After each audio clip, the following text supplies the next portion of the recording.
예, 오늘 민주노총 서울본부와 우상호 서울시장 경선 후보 간담회를 시작하기 전에 모두 다 반갑다는 인사로 박수 한번 치고 시작을 할 수 있도록 하겠습니다.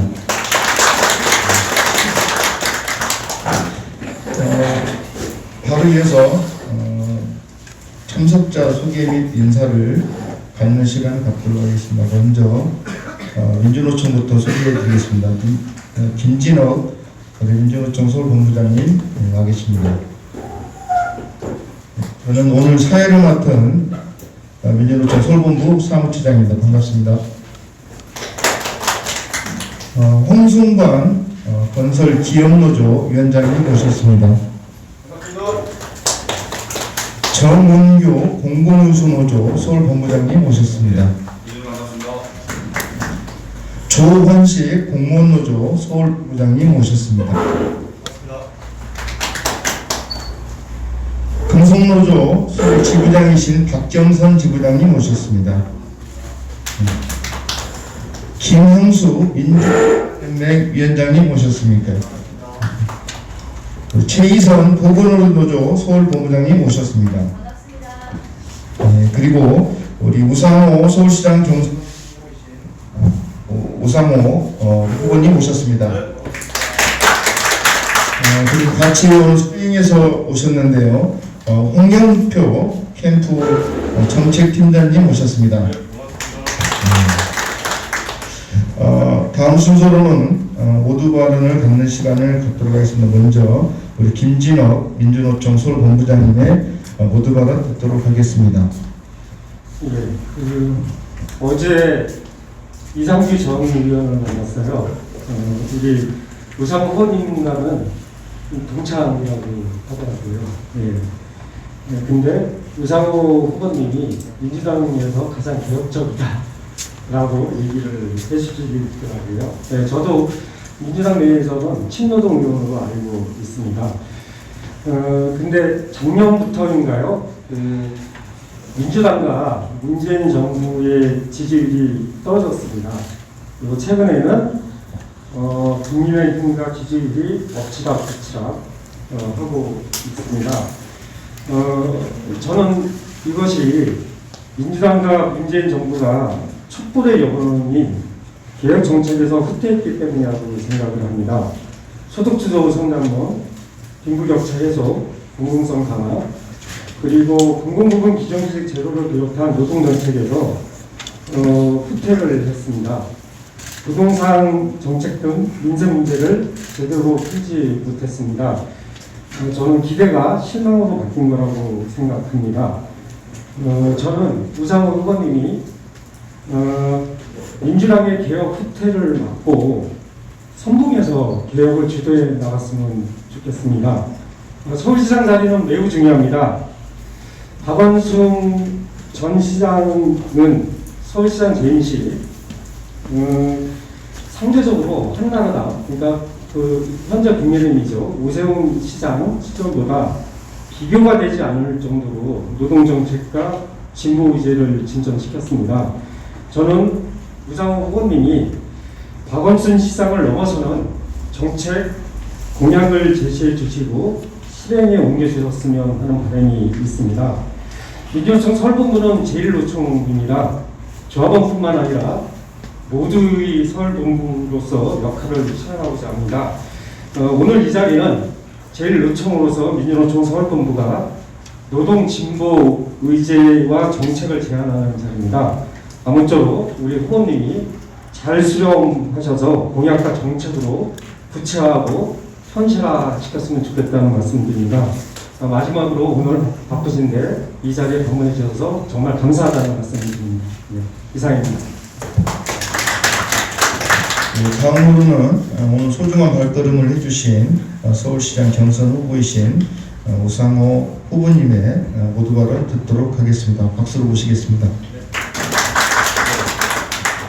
네, 반갑습니다. 제가 원래 대학 다닐 때 노동운동으로 이제 후신하기 위한 준비를 하다가 학생회장 할 사람이 없다고 그래서 사실은 이제 학생회장으로 돌아섭니다. 후배들이 다 건대에서 다 감옥 가고 잡혀가는 바람에 학생회장 할 사람이 없다고 그래서 제가 인천 쪽에 이제 노동운동을 뛰어들려고 준비 다 하고 있다가 갑자기 노선을 바꿔서 학생회장을 하게 돼서 학생운동가로 변신을 했습니다만 원래는 노동운동가로 가려고 했던 당시에는 다 우리 친구들이 다 있었습니다.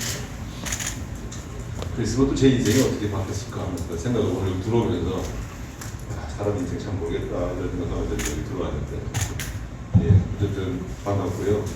이번에 서울시장 나온 후보들 중에서 노동정책을 발표한 후보는 제가 유일합니다. 그만큼 정치권의 중진이라고 하는 사람들의 관심에서 노동은 점점 멀어지고 있는 것이 사실이기 때문에 저는 경각심을 가지고 대처해야 되겠다 이런 생각합니다. 왜냐하면 시대 정신을 점점 좀 잃고 가는 게 아닌가 그런 걱정 때문에 시대적 과제가 경제적 불평등과 격차 해소에 있다고 본다면 사실 그 가운데에서 우리가 이 노동 의제를 소홀히 해서는 우리가 실현하려고 하는 시대적 과제를 실현할 수 없다는 것이 저의 생각이고 소신입니다. 제가 서울시장이 되면 박원순 시장님이 했던 여러 정책들 중에서 나름대로 이 진보 의제에 해당하는 부분들을 개선하고 발전시키겠다 이런 말씀을 드렸습니다. 그런 얘기에 따라 또 호도 나고 그랬습니다만 어쨌든 저는 제 마음속에서 어쨌든 이 서울시의 진보 의제와 후퇴해서는 안 된다. 왜냐하면 서울시가 가장 격차가 벌어져 있고 가장 이 사회적 불평등이 심화되어 있는 도시이기 때문에 그렇다 이런 생각을 늘 갖고 있습니다. 여러분들 말씀을 잘 경청해서 제가 해결할 수 있는 일들 최우선적으로 놓고 하나하나 해결을 나가도록 답변 말씀을 잘 경청하고 마지막에 저의 입장을 답변 드리도록 하겠습니다. 열심히 하겠습니다. 네.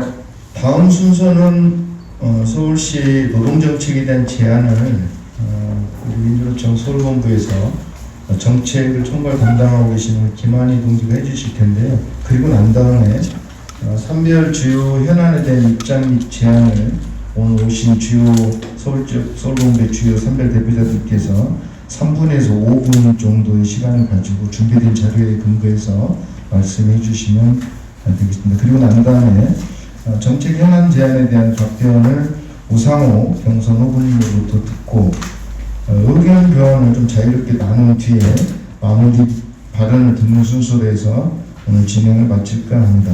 그러면 바로 이어서 서울시 노동정책에 대한 제안을 우리 김한희 사무처장님께서 해주시겠습니다.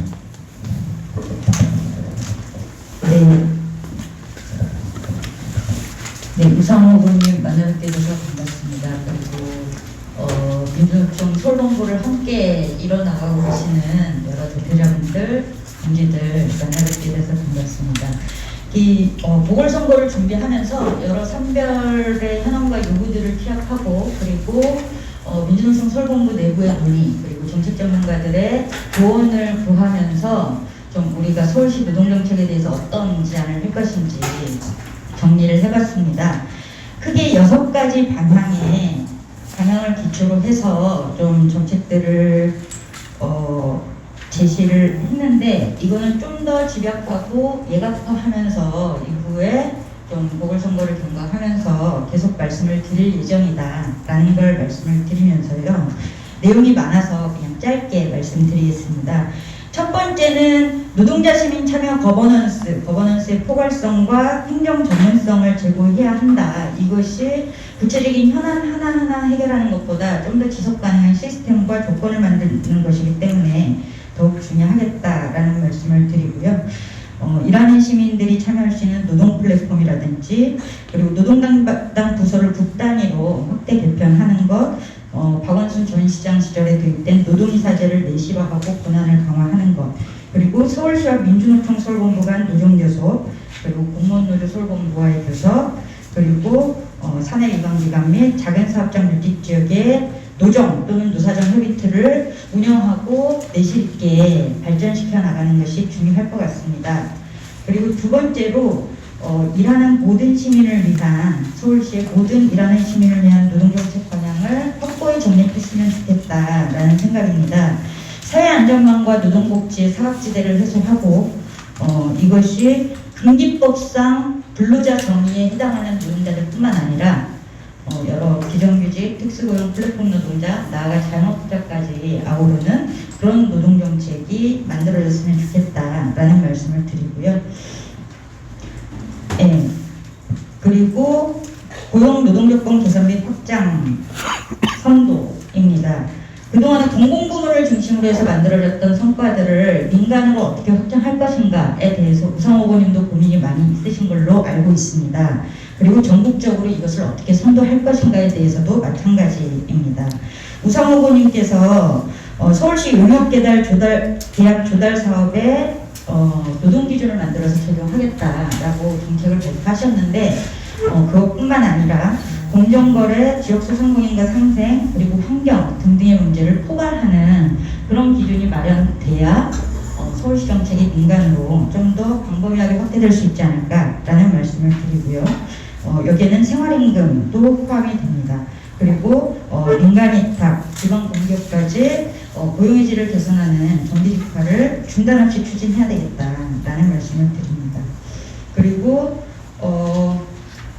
네 번째로 말씀드리고 싶은 것은 저탄소 디지털 경제를 선도하는 서울형 정의로운 전환, 그린워킹 정책이 필요하겠다라는 생각입니다. 박원순 전 시장이 서울시 2050 탄소 배출 제로 전략을 발표했습니다. 여기에 그린 빌딩, 그린 모빌리티, 그린 숲, 그린 에너지, 그린 사이클이 포함되어 있지만 그린 워킹 혹은 그린 잡에 대한 문제의식은 사실상 거의 담기지 않았습니다. 이것을 포함해서 전략을 제대로 수정하고 이 탄소 중립 종합계획을 수립하는데 노동자들이 참여할 수 있도록 하는 것, 그리고 자초산업 일자리 대책, 그린 필수 서비스를 직영화한다든지 여기에 종사하는 노동자들이 더 이상 야간 노동, 유령 노동에 머무르지 않고 시민들의 눈앞에 보이는 노동으로 전환될 수 있도록 하는 것, 그리고 서울시 운용기금의 ESG 투자 확대, 서울시 시금고를 ESG 탄소 배출 투자하지 않는 금융기관으로 지정하는 것 등을 제안드립니다. 그리고 노동감수성과 함께 가는 사용공성 강화, 이 부분은 노동정책 외에 여타의 분야에서도 많이 고민하고 있을 것 같은데요. 의료, 돌봄, 교통 특히 중요하다고 생각하고 이것을 뒷받침할 수 있는 집행행정의 노동감수성이 대폭 강화되어야 한다. 그리고 특히나 필수 노동자들의 지원 대책이 탄탄하게 마련되어야 한다라는 말씀을 드립니다.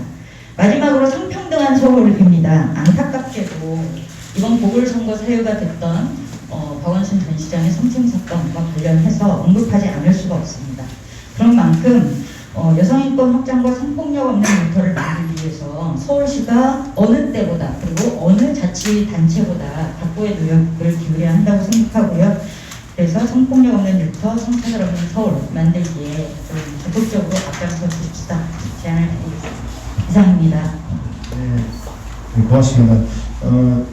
이거 관련해서는 서울본부가 좀 준비를 했고 서울시 노동정책을 좀 들여다보면서 준비한 내용이고요. 큰 틀에서 말씀드렸고 다음으로 곧 이어서 각 주요 선별 주요 현안에 대한 입장 및 제안을 연이어서 계속 듣도록 하겠습니다. 공공우선 노조인데요. 아마 서울시에서 구성원이 가장 민주노총 서울본부 구성원 중에 가장 많은 구성원들도 서울시 산하의 출연기관들 비롯해서 굉장히 중요한 공공성을 띠고 있는 사업장들이 모여있는 노조입니다. 공공우선 노조 정은교 본부장님 모시고 준비된 자료 발제 내용 듣도록 하겠습니다. 네, 소개받은 정은교 공공우선노조 서울지역본부장 정은교입니다. 여기 자료로 좀 제출을 했는데요. 자료 전체적으로 얘기하는 것보다는 자료에 대한 설명들을 간략하게 하고, 그리고 지금 여기 자료에는 없지만 현안사항 관련해서 좀 같이 검토해봤으면 우상호 선거 캠프와 같이 고민해봤으면 하는 의견이 있어서 말씀드리도록 하겠습니다.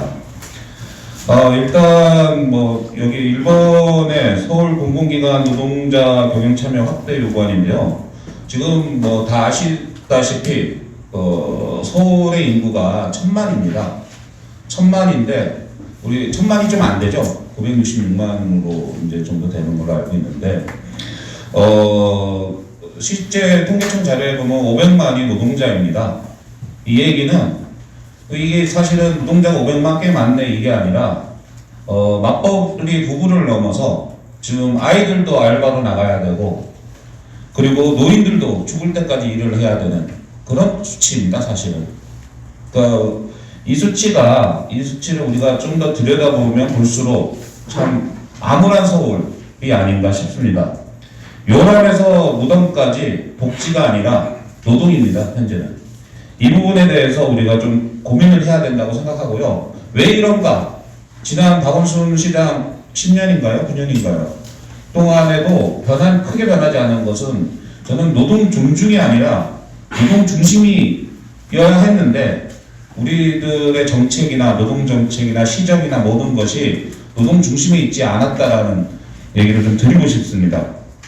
그래서 우리 오 후보님은 노동 존중보다는 좀 노동 존중에서 한 계단 더 넘어가서 노동 중심에 좀 담론을 가지고 시정을 좀 고민해 주셨으면 한다는 의견 드리고요. 여기서 나오는 그래서 그런 차에서 노동자들이 경영 참여 되게 중요하다고 보고요. 이사제는 들어와 있지만 노동이사제 갖고만은 한계가 있습니다. 이런 부분들 같이 말씀드리면 좋겠고요. 공공의료에 대한 부분들, 이 부분은 뒤에 이제 보건의료분들 또 다시 설명할 테니까 넘어가겠습니다만 꼼꼼히 좀 봐주셨으면 하고요. 세 번째는 사실 서울시에서 해야 될 일들 아니면 서울시 투자 추진 기관에서 해야 될 일들이 민간 위탁으로 많이 넘어가 있습니다. 진짜 너무 많습니다. 민간 위탁이 너무 많고요. 지금 이제 다 아시겠지만 우리가 뭐 노동자들의 초계에서 양질의 일자리를 얘기를 하지만 사실은 그게 진짜 예산이 많이 들어가서 어려운 일인가? 저는 그렇다고 생각하지 않습니다. 다 아시다시피 용역비와 또한 민간을 위탁을 하게 되면 부가세가 발생합니다. 이 부분에 대해서 이것만 가지고도 충분히 현재 요구하는 최저임금이 아니라 서울형 생활임금을 넘어서는 것들을 보존해 줄 수 있다고 저는 생각합니다. 이런 부분에서 다시 한번 봤으면 좋겠고요. 네 번째는 서울시에 기술교육원이 4개가 있습니다. 근데 여기도 민간 위탁입니다. 이거를 통합하고 직영화 하자는 겁니다. 그리고 이게 잘 아시다시피 교육원의 시민들이 교육을 다니는 시민들의 호응이나 어떤 만족도가 굉장히 99%까지 올라갑니다. 굉장히 좋은 기관이거든요. 평생교육이라고 하는데 이 부분이 민간에 있다 보니까 현재 쫓아가지 못하고 있습니다. 교육 내용들 이런 거 보면 그런 내용입니다. 그래서 좀 같이 봐주셨으면 좋겠고요. 선생님 말씀드린 것처럼 현안에 대해서 좀 말씀드리겠습니다. 우 후보님 우리 서울교통공사 지하철 있지 않습니까? 여기가 혹시 세계 1위라는 거 알고 계시나요? 편의성, 접근성 뭐 해갖고 만족도가 세계 1위입니다. 저는 이제 서울시가 지하철을 통해서 지방지하철이지만 세계 1위가 됐듯이 지금 이스타항공, 아시아나 케이오 얘기는 많이 들으셔서 아실 겁니다. 저는 좀 LCC라고 지금 대한항공이나 아시아나는 주정부에서 해야 되겠지만 LCC, 그러니까 저가항공이라고 하죠. LCC 부분에 대해서는 이제 지자체들이 좀 앞장서야 되지 않겠냐 하는 생각이 듭니다. 이 부분은 좀 그리고 또 한편 LCC 시대입니다. 저가항공 시대고요. 그래서 저는 좀 이번에 이렇게 큰 결심을 하실 때 서울항공공사를 좀 검토해 보셨으면 어떨까 하는 의견 드립니다. 그리고 두 번째는 서울교통공사도 다녀오셔서 아시겠죠? 부채 문제입니다. 이거는 정부의 정책, 시정책에 의해서 기관, 노동자, 시민에게 전가되는 것이 핵심입니다. 다른 게 아니라요. 그래서 이 부채를 어떻게 처리할 거냐를 떠나서 저는 좀 시민들하고도 되게 보편적으로 시민들하고 도움이 되고 그런 부분에서 요금 인상분을 중앙정부하고 시정부가 지원을 한다라면은 저는 이런 전가되는 부담들을 해결할 수 있지 않겠느냐. 지금 1,300원인데요. 할인에 1,250원이요. 근데 그 이후에 계속 올려야 되는데 지금 못 올리고 있습니다. 그거는 시민 경제, 국민들의 경제가 안 좋아서 그런 거 아니겠습니까? 그래서 그 인상분을 정부에서 이제는 지급해주고 보존해준다면 어쨌거나 이런 부분들이 뭐 전면적인 우선교통요금제는 아니지만 그 시작이 아닐까 하는 생각을 들여서 의견 드리고요. 아까 민간위탁하고 관련된, 민영화와 관련된 건데요. 민간자본 유치해서 민영화 프레임, 운영을 민간에 주는 프레임을 저는 이제 고정자본을 유치해서 그러니까 뭐 금융권이나 개인 펀드들도 가능하다고 봅니다. 시형화 프레임을 바뀌어야 된다고 생각합니다. 그러니까 지금 그동 많이 고정자본은 정부가 다 지급하고 있고 건설비나 이런 거는 그리고 운영은 민간에서 하다 보니까 이거는 뭐 고용의 문제, 양질의 문제, 서비스의 문제 모든 것이 문제가 되는 겁니다. 차라리 고정자본에 들어가는 비용을 민간에서 조성을 하고요. 그리고 운영은 시에서 하는 이런 프레임으로 좀 바뀌어야 된다. 이게 이제 덴마크식이라고 우리가 알고 있는데요. 이런 부분을 좀 바뀌어야 된다는 의견 좀 드리고요. 그리고 일자리 창출 관련해서도 좀 바뀌었으면 좋겠습니다. 과거에 노동시간 단축 관련해서 공공기관에서의 일자리들, 사업장에서의 일자리 창출이 있었는데 사실 이게 크지는 않습니다. 그러나 뭐 금요일, 금토일 이렇게 쉬는 노동시간 단축이 아니라 휴일을 증가시켜서 사회적 일자리, 뭐 서비스 직종이라든가 뭐 이런 부분에서 사회적 일자리가 될 수 있는 방법들도 좀 같이 마련했으면 좋겠다는 의견 드리고요. 그리고 법적인 노동시간 단축도 법으로 가면 굉장히 오래 걸립니다. 소정근로시간을 단축하는, 서울에서부터 소정근로시간을 단축해서 휴일을 증가시키는 방식, 이런 부분들이 좀 됐으면 좋겠고요. 좀 길었습니다. 마지막 요 얘기는 꼭 해야 될 것 같습니다. 우리가 청년 일자리에 대한 부분도 굉장히 중요합니다. 그건 앞에 뭐 노동시간 단축을 통해서 신규 일자리 많이 해야 되지만 고용단절 여성 일자리 부분 이제는 우리가 고민해야 된다고 봅니다. 지금 콜센터 문제에서도 알 수 있듯이 70에서 90%가 여성입니다. 그리고 40대고요. 소위 이제 고용이 단절된, 과거에 경력 단절이라고 했는데 고용이 단절된 여성들의, 중년 여성들의 일자리가 많이 이제 왜곡돼서 돼 있고, 그리고 최저임금으로, 저임금으로 있습니다. 이런 부분에 대해서 서로 청년들과 중년 여성들이 공생할 수 있는 일자리 창출을 하기 위한 그런 부분들이 좀 많이 만들어졌으면 좋겠고요. 그리고 또 하나 식당에서의 여성들 부분도 말씀 안 드릴 수 없는데요. 다른 거 다 떠나서 공공기관에서 아직도 식당들이 민간 위탁을 하고 있습니다. 뭐 3차로 보면은 이 민간 위탁이 직영화 대상이긴 한데 우리 문재인 정부 비정규직 지침에 의하면 그런데 이것도 직영화하고 처옥에서 그 직영화를 통해서 필요 없는 비용들을 요구로 나가는 비용들을 처옥에서는 쓸 수 있게끔 그런 정책들을 좀 펼쳤으면 좋겠습니다. 같이 고민할 때가 더 있었으면 좋겠고요. 예, 이상으로 마치겠습니다. 감사합니다. 네, 고맙습니다. 다음으로 넘어가기 전에 우리 서울본부하고 우상호 후보 측하고 이렇게 약속한 바가 있는데요. 이곳 인사말만 하고 그 언론보도 관련해서는 좀 이렇게 여기까지만 취재를 하는 것으로 했는데 좀 제가 깜빡했어요. 그래서 지금 계신 분들 양해를 해주셨으면 좋겠는데 취재는 여기까지만 하고 내부적으로 좀 자연스럽게 얘기할 수 있도록 시간을 좀 주시면 고맙겠습니다. 그러면 다 퇴장하라는. 예. 아 그러면요 그 뭐 기념 사진 촬영.